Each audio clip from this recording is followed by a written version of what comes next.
English நல்லா பேசணுங்கிற ஆசை நம்ம எல்லார் மனசுலையும் இருக்கும். இங்கிலீஷ் எந்த அளவுக்கு முக்கியம் அப்படின்னு நம்ம எல்லாருக்கும் தெரியும். அப்படிப்பட்ட இங்கிலீஷை ஈஸியாக கற்றுக்கிறதுக்காக ஒரு கோர்ஸ் ரெடி பண்ணியிருக்கோம். அதுதான் ஈஸி இங்கிலீஷ்.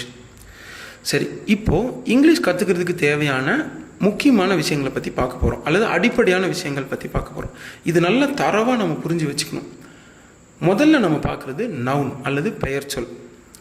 நவுன் அப்படின்னா இப்போது ஒரு ஊரை பற்றியோ ஒரு பொருள் பற்றியோ அல்லது ஒரு இடத்த பற்றியோ நம்ம சொல்கிறது பெயர் சொல். இப்போ மாம்பழம், அது ஒரு நவுனு.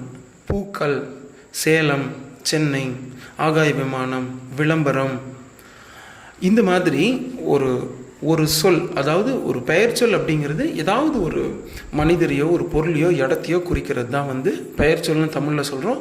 இங்கிலீஷில் அதுக்கு பேர் நவுன்னு சொல்கிறோம். இது நிறைய வார்த்தை நம்ம கேள்விப்பட்டிருப்போம்.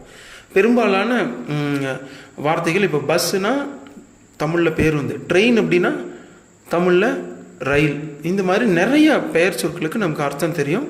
ரைட்டுங்க. இப்போது இந்த பெயர் சொல்லு பார்த்தீங்களா, இப்போ மாம்பழம்னா ஒரே ஒரு மாம்பழம், மாம்பழங்கள் அப்படின்னா நிறைய மாம்பழம்.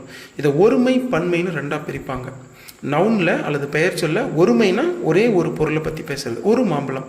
மாம்பழங்கள் அப்படின்னா நிறைய மாம்பழம், பன்மை.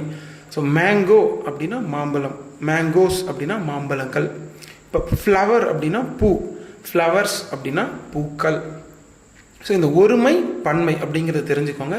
இங்கிலீஷில் இது சிங்குலர் ப்ளூரல் அப்படின்னு சொல்லுவாங்க. இது ரொம்ப முக்கியம் இங்கிலீஷ் கற்றுக்கிறதுல. ஸோ நவுன் அப்படின்னா அது ஒரு பெயர் சொல். அந்த பெயர் சொல்ல ஒரே ஒரு பொருளை பற்றி பேசினா அது சிங்குலர் அல்லது ஒருமைன்னு சொல்லுவோம். நிறைய பொருளை பற்றி பேசினா ப்ளூரல் அல்லது பன்மைன்னு சொல்லுவோம்.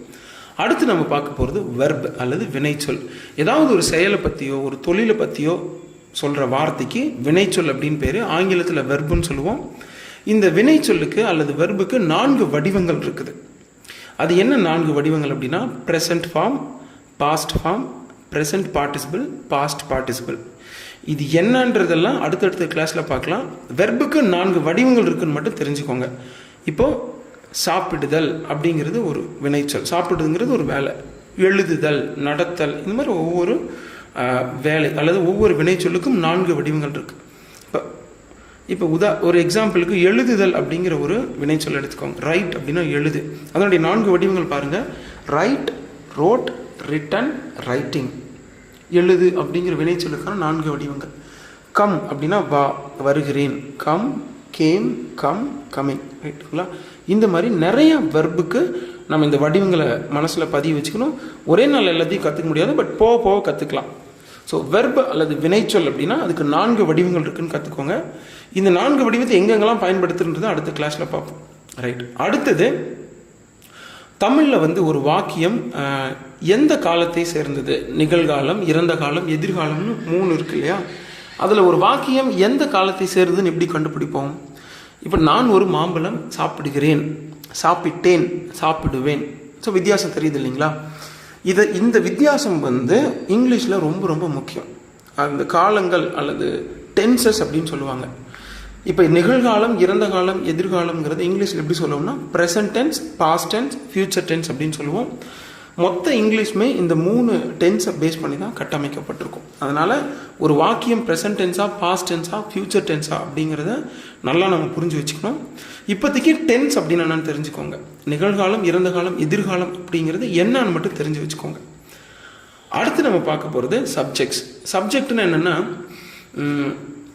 ஒரு பொருளை பற்றியோ அல்லது யாரை பற்றி பேசுகிறோம், எதை பற்றி பேசுகிறோம் அப்படிங்கிறது தான் சப்ஜெக்ட். இப்போ ஒரு வாக்கியம் இருக்குது, நான் ஒரு மாம்பழம் சாப்பிடுகிறேன்னு வச்சுக்கோங்களேன், அல்லது நான் சாப்பிட்றேன். இங்கே யாரை பற்றி பேசுகிறோம்? நான், என்னை பற்றி பேசுகிறோம். ரைட்டுங்களா? அந்த மாதிரி எதை பற்றி பேசுகிறோம், யாரை பற்றி பேசுகிறோங்கிறது சப்ஜெக்ட்டு.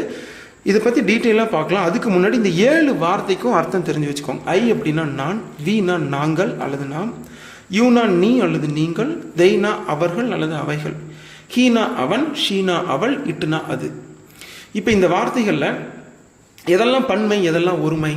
நம்ம நவுன்ஸில் பார்த்தோம்ல, ஒருமை பன்மை. ஒரு மாம்பழம், மாம்பழம்னா ஒன்றே ஒன்று.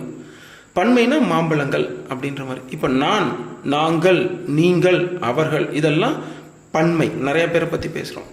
அவன், அவள், அது, இதெல்லாம் ஒரே ஒருத்தர். ஸோ அது ஒருமை, சிங்குலர். ஒருமைனா சிங்குலர், பன்மைனா ப்ளூரல். இப்போ இதில் நான் அப்படிங்கிறது மட்டும் சில இடத்துல ஒருமையாகவும் வரும், ஒரு இடத்துல பன்மையாகவும் வரும். அதை கிளாஸில் பார்த்துக்கலாம். இப்போதைக்கு இந்த 7 வார்த்தைக்கும் தமிழ் அர்த்தம் தெரிஞ்சு வச்சுக்கோங்க. இன்னைக்கு கிளாஸில் இது போதும். இதுதான் இங்கிலீஷ் கற்றுக்கிறதுக்கான பேசிக்கான விஷயம். 50 வெர்புக்கான 4 வடிவங்களையும் ஒரு தனி வீடியோவில் போட்டிருக்கோம். அதோட லிங்க்கை கீழே டெஸ்கிரிப்ஷனில் கொடுத்துருக்கோம். அதை கிளிக் பண்ணி அந்த வீடியோவை பார்த்துக்கோங்க. டெய்லி இந்த வீடியோவை ஒரு டைம் 2 டைம் பாருங்கள். அப்போ தான் இந்த வெர்பு நம்ம மனசில் பதியும். இது ஒரு எக்ஸாம்பிள் தான், ஒரு 50 வெர்புங்கிறது. இன்னும் இது மாதிரி நிறைய வேர்ப்ஸை அடுத்தடுத்த கிளாஸில் நம்ம பார்க்கலாம். இன்றைக்கி ஒரு எக்ஸசைஸ்க்காக இந்த வீடியோவை பார்த்துட்டு வாங்க. தேங்க்யூ.